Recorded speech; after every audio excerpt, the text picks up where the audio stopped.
So my guest today is a car care consultant, a startup business development analyst, and CEO of SESIL Ventures.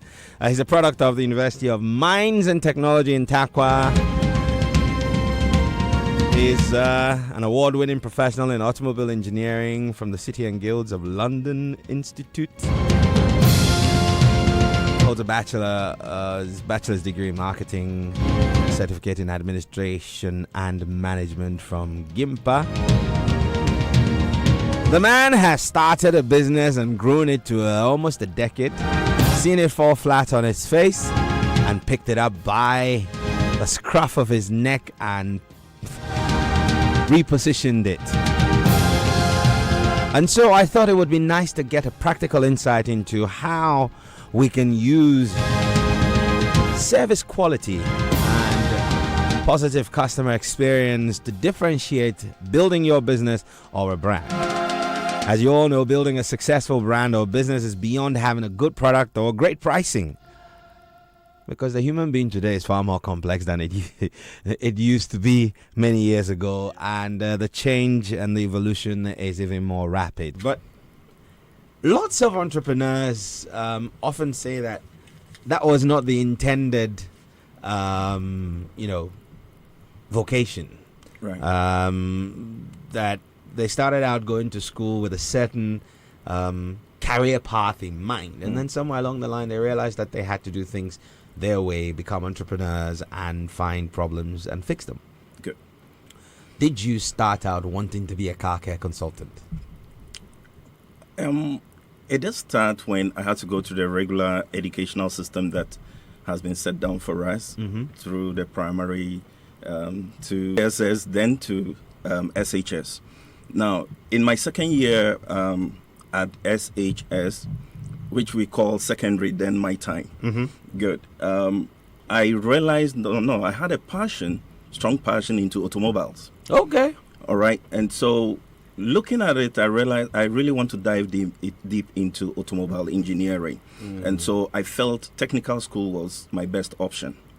But then there was this societal stigma thing about technical schools and vocational school thing. And so when I proposed it to my parents, they didn't want to let me go there. It might sound and look as if probably because I'm not intelligent. Probably that's why I'm opting for a technical program. But I insisted that honestly that is what I want to do. That's my passion, and I had to terminate my secondary education and follow through to the technical school. Wow. So eventually my mom intervened and got him to realize that I used to be playing with these Miltons and forming cars here and there, playing with cars all over, trying to fit it into electronic gadgets and just trying to understand the nitty-gritty of things. And so he encouraged him that they should allow me to take my step. And so they enrolled me into the technical school where I graduated from the technical school and won the best student among the best 25 technical students all over Ghana. Wow. And I became the first to have won a bronze medal from City and Guilds of London Institute. Okay, so that gave me an encouragement that, the decision I took to want to develop my career at the early stage was right. My parents were also encouraged by that deed. And so I followed suit to University of Science and Technology, School of Mines, Takwa, where I pursued the further studies, advanced studies in automobile engineering. Right. I graduated, I did my national service, and so I then decided to join the entrepreneurial field. Okay, so I wanted to understand the dynamics within the business environment. So I did not just join the entrepreneurial ecosystem immediately. I needed some mentorship. So I had to attach myself to a company where I was employed as the administrative secretary. Good. So I managed that position for 6 years. Then I got to understand the dynamics within the entrepreneurial ecosystem, and so I resigned. Now, when I resigned, I didn't have capital to actually start this auto business. And so what I did was trying to pick up innovative ideas that I have that I can turn around to make money out of them. So I went into office setup business where I try to restructure office environment to suit the way a particular customer wants it. And so because I have this technical drawing abilities, and so I went into that, and also office equipment supplies. Yeah. So what I do is I come to your office, try to find out what you need, and then I go out there, look out for those who have these products, get them supply, and then make my little profit. Okay, so I kept doing that, and it was within that time also that mobile phones also came into the system. So that was also another avenue where which I used to try to generate income. It went on and on until I have to even go into pavement block making. Yeah, so I went into pavement block making for a while, all in the name of raising capital to start the main business.